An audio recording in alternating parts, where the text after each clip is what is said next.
In the morning light by the riverside, rolling out the main and the spars and line. The cool wind running from Dover way, now we're paying out the anchor on Terrapin Bay. Spirits running high, the river keeps rolling by. A cold wind gets me high, and the river keeps rolling by and by. The evening light, when catfish bite, flake out the sails and roll them up tight. The guitar's picking out a sailor's tune, and everybody's dancing by the light of the moon. Spirits running high, river keeps rolling by.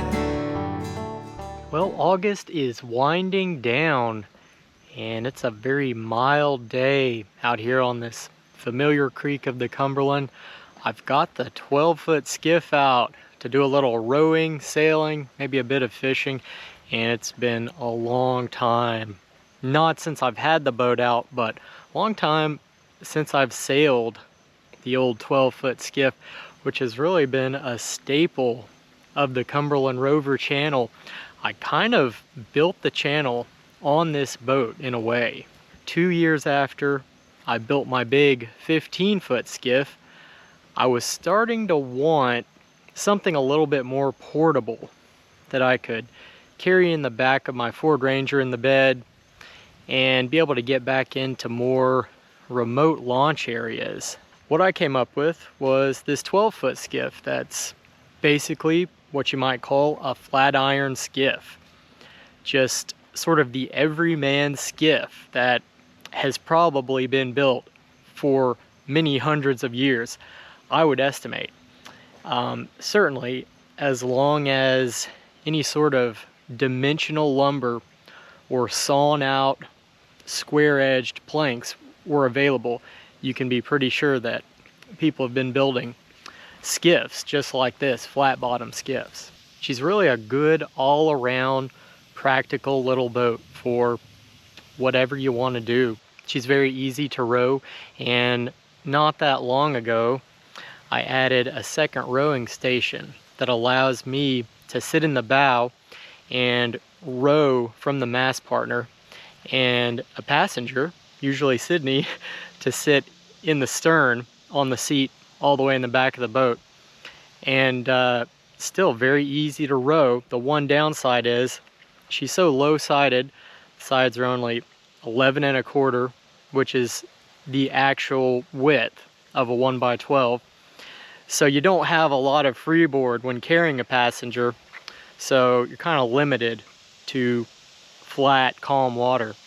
But we have been out together fishing in the 12 several times, and it works. It works just fine. But that's probably the one improvement that I might make on this design, is just adding a little bit of board in the side. But that would complicate construction a little bit. It would require the addition of a shear plank, so a smaller plank in addition to the main sideboard on each side. You'd have a smaller plank above it. And in order to join the planks, you need some vertical ribs. So it's not a big deal, but it does add a little bit of work, a little bit of cost, and a little bit of weight. She carries a very small 31 square foot lug sail. I think that's what it is, around about 31 square foot, which was a sail I think actually designed for a kayak. And to me, it's more of a utility sail. This isn't really a dedicated sailboat, even though it does have a daggerboard trunk. And using the daggerboard, you can sail on the wind to a degree. You can close reach. I typically don't bother sailing any closer than a beam reach, because you're not gonna have enough speed to get much of anywhere very practically unless it's really blowing. So the way that I use the sail is just to get downwind when the wind is favorable, and the rest of the time I'm rowing. And you don't really have to worry so much with this skiff about getting upwind because you can always row. It's just very easy to row, especially compared to my big 15-foot skiff, which is not fun trying to row into any sort of weather, any wind or waves. She's pretty big and heavy. The oars are long and heavy. They're some type of hardwood. Actually, our original equipment to a Boston Whaler 13, but anyways, it takes some exertion just to get that 15 moving, especially into the weather. But the good thing about that 15 is once you do get it moving, it's easy, relatively easy to keep it there because it will maintain its momentum due to that increased weight. 12 on the other hand, just a great rowboat, and that's really its primary use, is a rowing skiff. To me, what makes the 12 so great is just its simplicity. It's almost the simplest possible boat. You get a pair of oars and you get a lug sail. That's about it. I built a rudder and dagger board for it, but you know, I rarely even take them out with me anymore.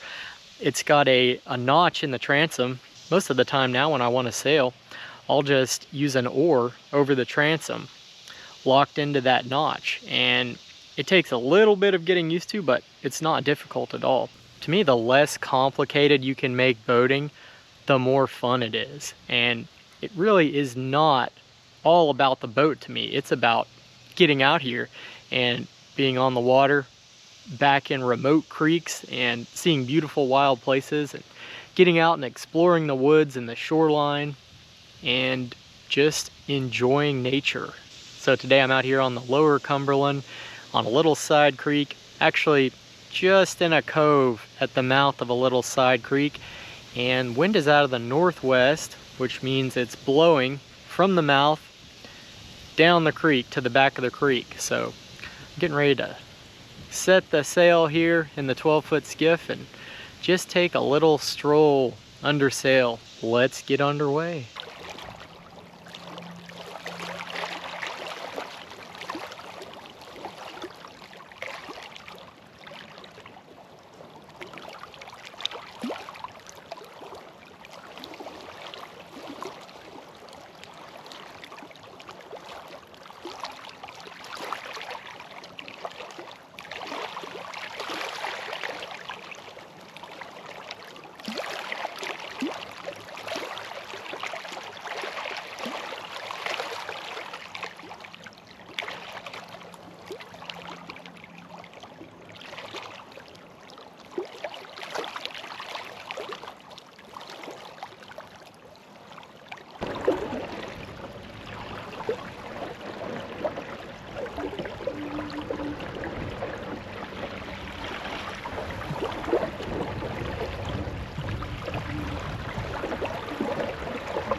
cook up a stew.